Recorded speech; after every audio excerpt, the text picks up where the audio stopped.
Think beyond a degree. Build real impact. Shape your future with an MBA.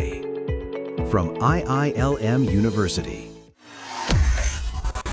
Bharat ने यूरोपीय union यानी कि EU के साथ फ्री ट्रेड एग्रीमेंट यानी कि एफटीए पर आखिरकार मुहर लगा दी है।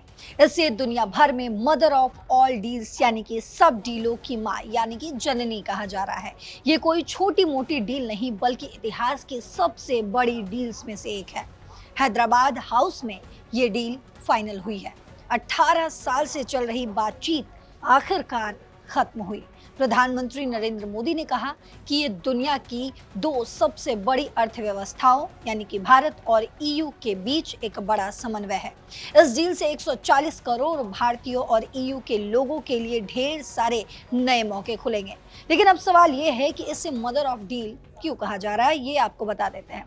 क्योंकि ये डील वैश्विक जीडीपी यानी कि कुल उत्पादन का 25% हिस्सा कवर करती है और दुनिया के कुल व्यापार का 1/3 हिस्सा इससे जुड़ा हुआ है।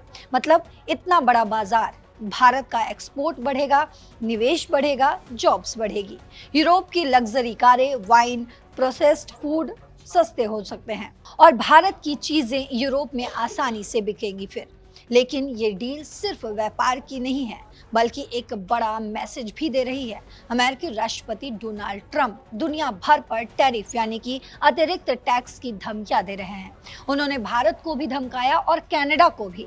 ट्रंप ने कहा कि अगर कनाडा चीन के साथ कोई डील करता है तो 100% यानी कि 100% टैरिफ लगा देंगे, लेकिन भारत और कनाडा दोनों ही नहीं झुके। भारत ने ईयू के साथ ये मजबूत डील करके जवाब दे दिया। उधर कनाडा के प्रधानमंत्री मार्क कार्नी भी अमेरिका पर निर्भरता कम करने की कोशिश में लगे हुए हैं। कार्नी मार्च के पहले हफ्ते में भारत भी आने वाले हैं। उनके मंत्री टिम हॉजर्सन इसी हफ्ते भारत पहुंच रहे हैं। बात हो रही है यूरेनियम, एनर्जी, मिनरल्स और आर्टिफिशियल इंटेलिजेंस पर नई डील्स की।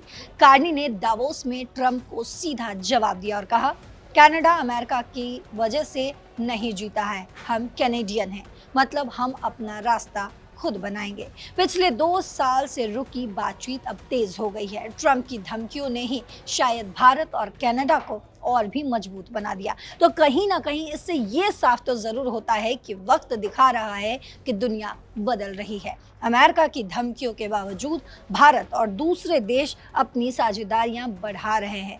ईयू के साथ ये डील भारत को ग्लोबल पावर बनाने में बड़ा कदम है। एक्सपोर्ट बढ़ेगा, इकोनॉमी मजबूत होगी और लोगों को फायदा भी होगा। आपको क्या लगता है कि ये डील भारत के लिए गेम चेंजर साबित होगी? आपको जो भी लगता हो कमेंट बॉक्स में जरूर बताते जाइएगा। फिलहाल इस खबर में इतना ही। देश और दुनिया की बाकी खबरों के लिए देखते रहिए दैनिक जागरण। नमस्कार।